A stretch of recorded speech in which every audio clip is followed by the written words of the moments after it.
Hello and welcome back to my channel. My name is Delias Paris and this is Indian Hen Farm. Okay, I'm a little nervous today because we are going to try another eco printing video. And I've been wanting so much to do more eco printing videos, but I've struggled with the setup. So I've played around with it and I'm really hoping that we're going to have a super successful one this time. So we are going to work today on what's called Himalayan rhubarb. This is the effect that I got with the Himalayan rhubarb, and I added some cosmos. I'm going to show you how to get this effect. And so we're going to start. I'm going to set this aside, and let's go ahead and get started. Himalayan rhubarb is, I think mine is sourced out of India, but it's a lot of the times it's kind of in Tibet. And you can use homegrown rhubarb as well. But I like to use the ground powder because it takes a lot of rhubarb to get some dye pigment. So the first step, sorry, I know. The first step is I'm going to take my pot and I'm going to measure out 2 tablespoons. And this is kind of what I use for a big batch. 2 tablespoons of my ground Himalayan rhubarb. I do have this available in my Etsy shop, or you can find it from lots of other places. So this dye pot and all of my utensils and everything are only used for eco printing. That's really important. Don't use your kitchen appliances, or even if you're like, oh, this should be safe, don't. Go to Goodwill, go to garage sales, get yourself some really old, nasty pots and pans and use these. Mine are pretty grungy because I've been dyeing for a while, but that doesn't bother me. So I've got 2 tablespoons of Himalayan rhubarb in here, and I boiled some water. And I'm just going to pour in a little bit and kind of get myself a paste going. And I've got a crappy plastic knife that I use. And I'm just I'm creating kind of a paste. It looks like we're playing with the mud, right? So I'm creating sort of a paste here. And I'm just going to keep going. I'm going to add a little more water. Get that to the side. And this is just helping my dye pigment get into, so it doesn't all clump together and it kind of disperses into the water. This is the way, I've tried lots of different ways, and this is the way I found where I don't end up with a bunch of dye at the bottom of the pot, or a bunch of my, my ground rhubarb, or whatever it is. I do this with all of my dyes. So, I'm just kind of checking the bottom to see how I still have a bunch down there. I'm going to pour a little more water.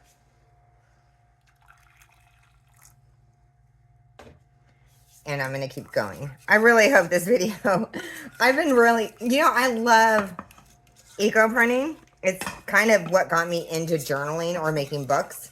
So sharing this process with you is so important to me. Okay. So when I tilt my pan, see how I don't have any clumps left? Hopefully y'all can see that. I have a little bit right there, but it's mostly gone, which is kind of what I'm looking for. Okay.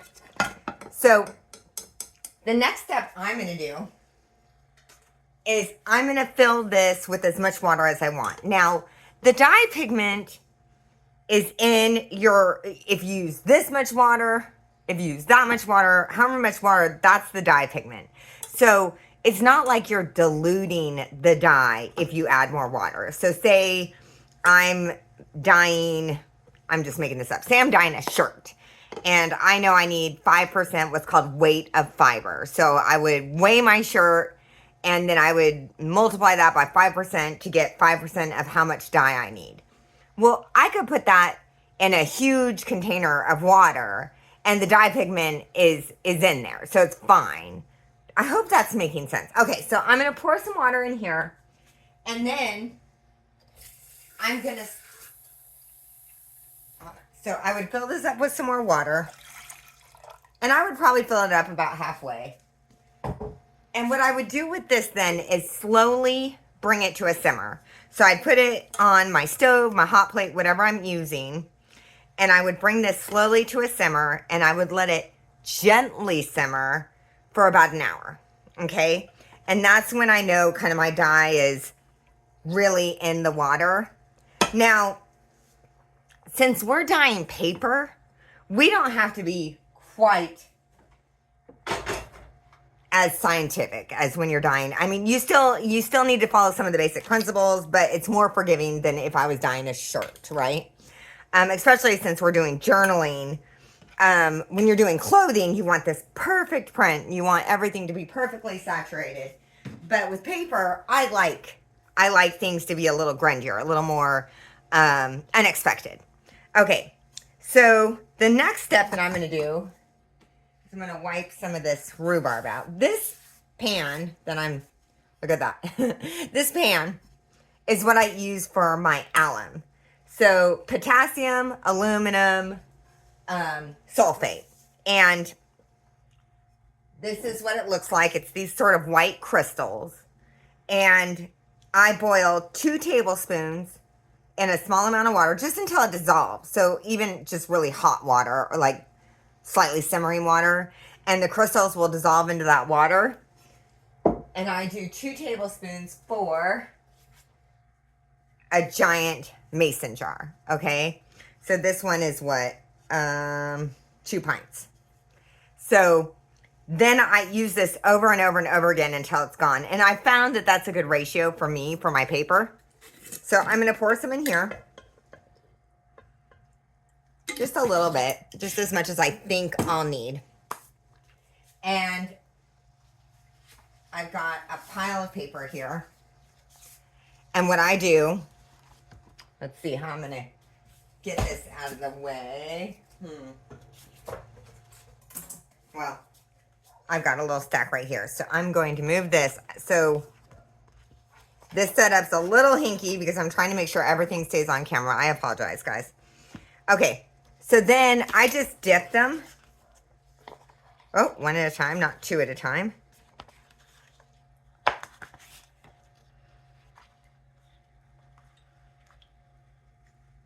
Let it kind of drip a little bit. And I set it to the side.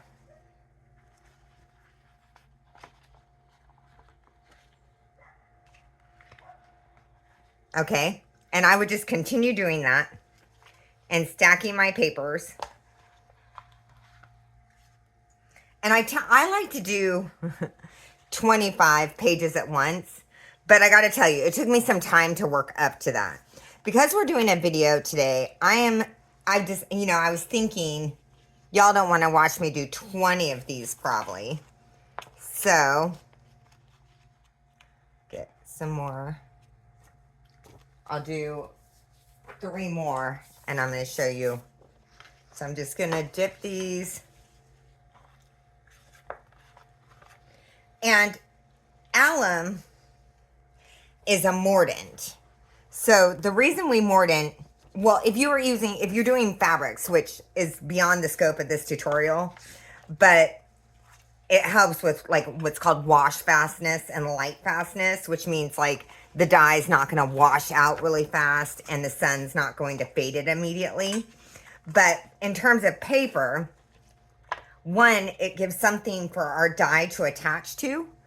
And 2, it brightens our colors, which I like. Let me get this out of the way. Okay. So now I've got some papers. And usually if I do my stack of 25. Oh, got one wrinkled here. Sorry, guys. Oh, and I got a little bug on me. Okay.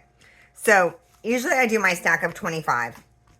And then while those are kind of sitting, that's when I'll go collect my leaves and my flowers. Because I'm doing a video and I know y'all don't want to like wait on each process. I went ahead and got these ready. And I'm going to grab my bin. Now, it took me some time to figure out how to do full size eco prints without tearing them to shreds and all of that. So that's what I'm going to share with you today. It's going to be a little bit of a process. So I use these large turkey basting pans, and I kind of push out the sides, and then I've got an old Priority Mail envelope down here, and then I have 2 tiles. These are those tiles that you get in the decorating store.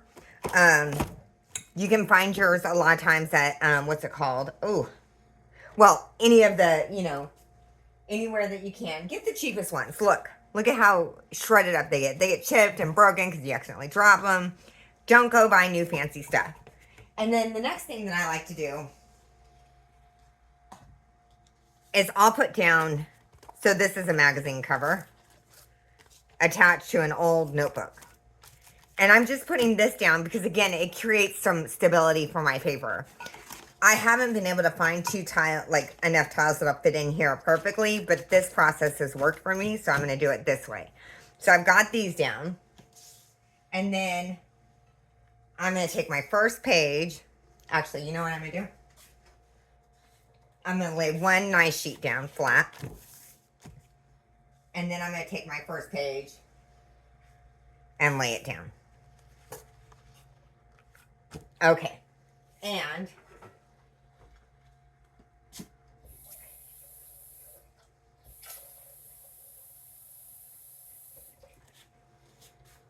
I'm going to pour. And normally, I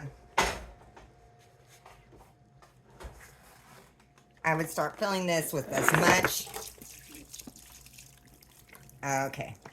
And I reuse my dyes over and over and over again until it's all gone, guys. So, okay.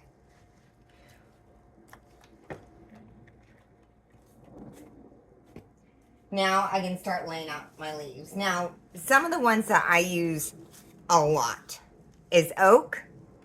Oak has so many tannins in it that it really usually gives you a really good imprint. So I'm going to put that down. I've got some maple. Again, just a really great sort of solid eco print. And black locust is one of my favorites. I always say use what you have readily available. I'm in Asheville, North Carolina. So I have, these are sort of local, native to the area. Okay, and then I've got some dried and pressed cosmos. These are sulfur cosmos that I grow here on the farm. And I love adding these for just a hint of color. Okay, so there's one page. I'm going to stack my next one, and you go as crazy as you want. If you want, so I let some of the dye kind of run over onto the paper. That way it's not sandwiched so tight that no dye gets in there. Another one. If you get one with a really big stem, you can push it down with your fingers or with a rock, or I've seen people do it with an iron, whatever it is that you want to do. And you can layer them. Sometimes I like to put my flowers underneath as sort of it breaks the pattern of the leaf. And these cosmos, guys, I would say my go-to flowers are sulfur cosmos and Coreopsis tinctoria, which I grow both of them. And they're just such beautiful warm colors, which is kind of my thing. I've got some black walnut here. When I'm pruning my trees, like this area was getting really eaten by bugs. So that's the one I chose to take because it wasn't doing my tree any favors. So I do try to be mindful and not take too much My favorite time of year to collect leaves is obviously in the fall because that's when they're falling anyway. But, okay, so I got that one there. And some, like I just planted a smoke tree. I planted it last year and I'm still waiting, giving it a few years before I mess with it. If you ever find that you have a really thick stem, say you've got a really thick piece of stem, I might even double up my paper. So I'd add a piece of just regular paper or cardstock and then do my next layer. And that's going to protect the next page from getting torn by that really thick stem because we're going to sandwich and press all this down, right? What else I got? I brought way more than we need, but I will use it all up this afternoon. I just go back to back. I do as many. I've been playing with it. Like, I'm like, do I do an all eco print day? So these ones I picked and then I pressed. Some of them I just dry in clumps and I'll use those more as a dye bath. So I like it when they're pressed because they just so perfectly imprint. I get really gorgeous imprints. So if you can do it that way. Oh, you know what I stopped doing? Hold on. Uh-oh, see? I started talking and I forgot. Let's get some more dye. If I don't sort of make sure each page gets some dye, then what happens, I have found, is I sandwich them so tight that a whole bunch of the pages don't have, like, they only get the edges, which is great if that's the look you're looking for. And sometimes that is the look I'm looking for, but on these, I want dye throughout. So as you can see, I'm just stacking and layering. And if you want to add some flowers, add some flowers. A lot of what you're going to see that's even red, I find I get a blue pigment. So what you are picking or harvesting or collecting isn't always going to be the color that you get. And if you are worried about dye on your hands, and some of the dyes, like some things you're using, like even this rhubarb can sort of create a little bit of irritation. Now, I've been dyeing for so long, and I found that gloves make me tear my paper more. So I work fast, and then I wash my hands really, really well afterwards. And like alum could irritate your skin a little. So do have gloves available. If I'm working with anything poisonous like rhododendron, which I started working with and I've stopped because it was causing me just so much inflammation, even with the gloves. Like I was still getting effects from it. So anyway, so use gloves if you're a novice or if you are just sensitive to skin stuff.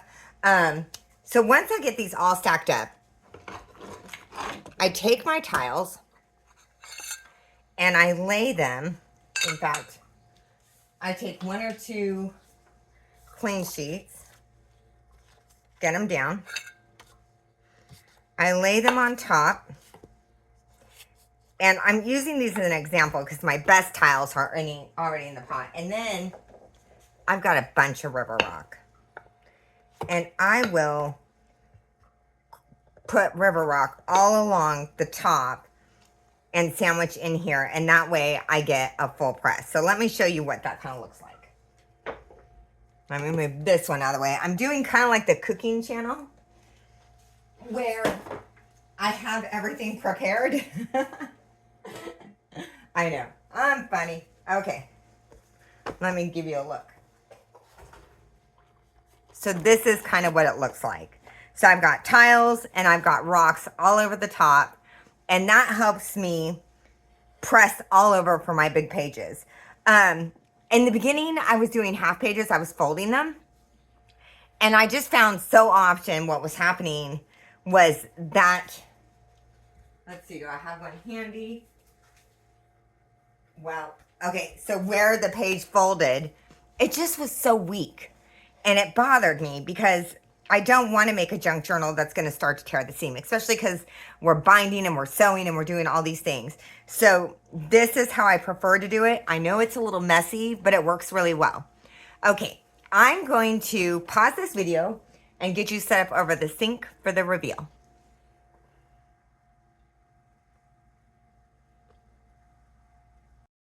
Okay, y'all, I'm back. Okay, I wanted to show you the setup for rinsing and getting these. Uh-oh, hold on. There we go. Light! Rinsing and getting these pages ready. Because this is where your pages start to tear. So what I found is these ginormous tiles work really, really well. And I use a nasty old water bottle. So I've been using this for several years. And that way I just get a slight slant. Okay, so I'm going to empty my rocks out of my bin. And I'm really, really lucky that I have 2 houses, which sounds like I'm really fancy, but I'm not. Okay, so we have 2 very small houses on the farm, and we use both of them. But they each have a kitchen, and so I use one of the house's kitchens for my eco printing. So I have a kitchen solely for eco printing. I know, I'm really, really lucky. Okay, so I lay these down, and I have, as you saw, kind of a stack of papers. So I'm just going to spray. And I save everything. Like, this would be a great blank page in a journal, depending on, okay. So I just sort of start. This one might need to be tilted up a little more. Hold on. Let's see what I got. Oh, you know what I have? A canned good. This'll work. Some Greenwise garbanzo beans. Okay. That'll give me more of a tilt, and that way I'm not leaning down as far. And the reason I'm tilting it is so the water will run off. I'm sure you guys figured that out, but you know, sometimes we don't. So let's get some more of these. Okay. So we're starting to get to our, look at this golden orange color. Isn't it gorgeous? And I'll give you guys a better view. Well, hold on. Let's take you down a little. Let's see. Maybe that'll give you. Okay. We're working on this. Okay. So I'm going to start. Now I'm getting to my leaf pages. And these are not the same ones I did with you a minute ago. This is another batch. So what I did was I had one started and ready to go. And that way I could give you kind of a tour without you waiting 2 hours. Because once I stack all of these up, I totally forgot to say this to y'all. Once I stack all of these up, I put them in my oven at about 350 and I leave them there for 2 hours to bubble away and get all of the eco print. And then I take them out. I let them set for about 20 minutes just because they're super hot. And I like to work with them immediately. Now, some people are like, oh, I let them drain overnight. That's not me. I just take them, I get those leaves off. And I find it's just much easier when they're wet. Sometimes when my leaves dry on, it's like I get little piece of leaf that I can't get off, and it drives me, I don't like that. So this is how I do it. And there's as many ways to eco print as there is to junk journal. So as long as you kind of have the science, your method is your method. But I'm loving, oh, I just tore one. I love these colors. And these ones on the top have some marigold petals. Or not marigold petals, sorry. Coreopsis petals, I think.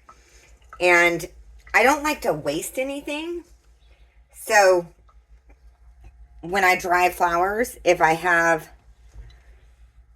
some whole ones and they're all crumpled up, I'll just throw them in a bowl, let them dry, and then I'll use the petals just to sort of add to my eco prints, or I'll do whole pages this way, and I feel like it adds some texture and some variation. So this is what the Himalayan rhubarb looks like.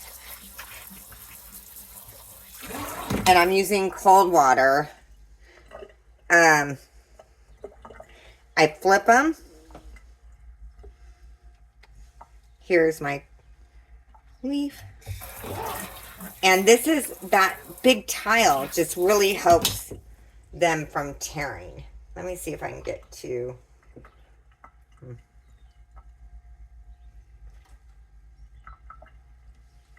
Okay.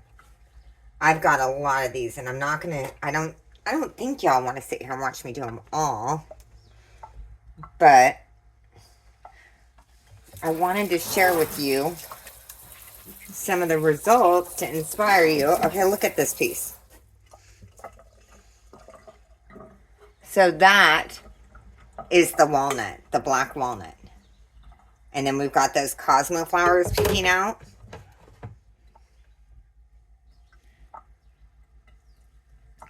I need a partner to come help me video. That would make it easier. These ones, like the junk journaling videos, this is the, again, the black walnut. My God, it's one of my favorites. Look at that. Isn't that gorgeous?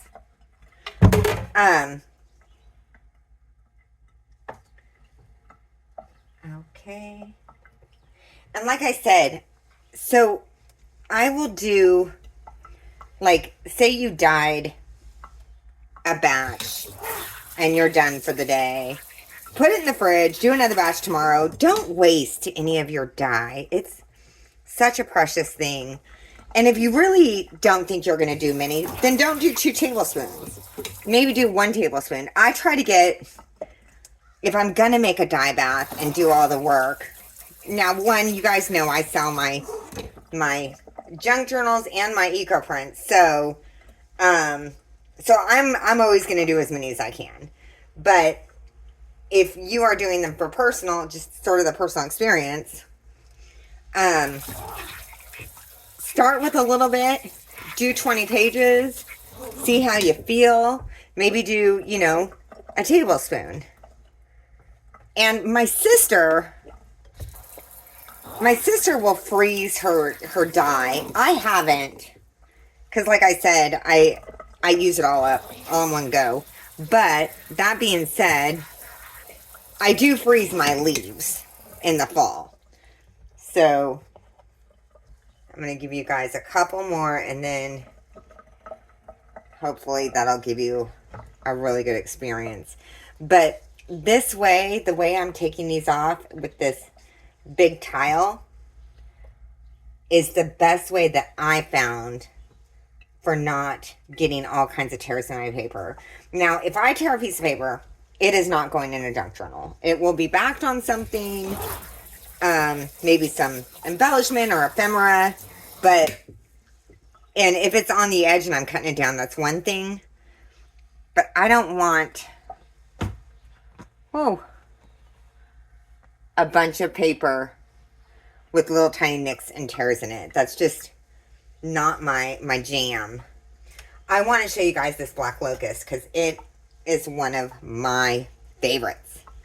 I love it.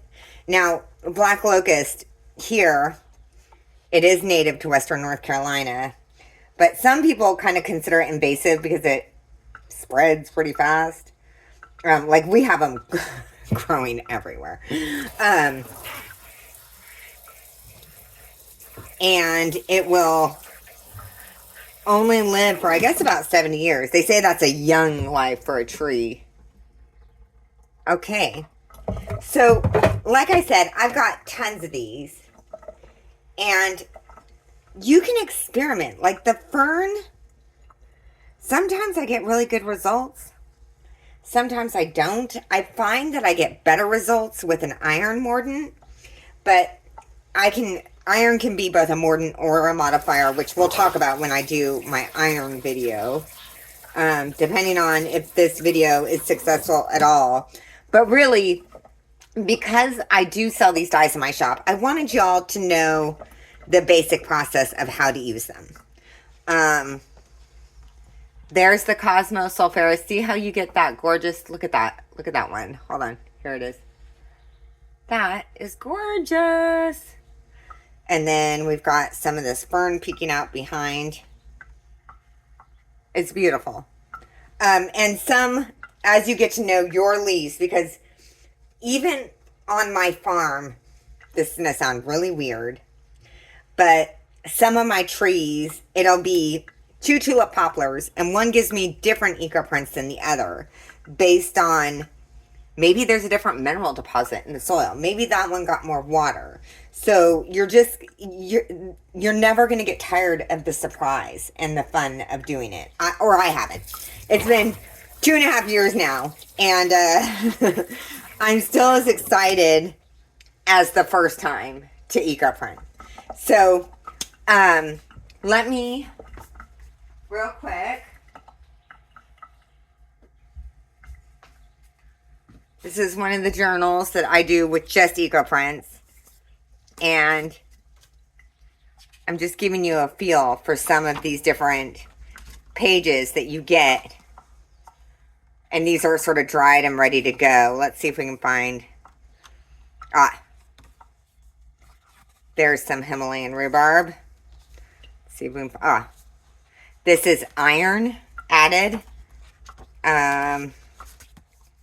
That's madder. Here's another Himalayan rhubarb. Look at how soft and gorgeous and warm that is. I wonder if I can find one with a good leaf. I try and mix up my papers, not just with full-on eco prints, because I want people to be able to write in the journal. So I'll mix them up. But I can't get over how beautiful the results are and how gorgeous they are in journals. So I hope you enjoyed this video. Any feedback, because I'm still new at the eco print videos and I'm kind of struggling with the right setup. I think I might need a bigger sort of arm for my camera. Enjoy the rest of your day, guys. Thanks. Bye-bye.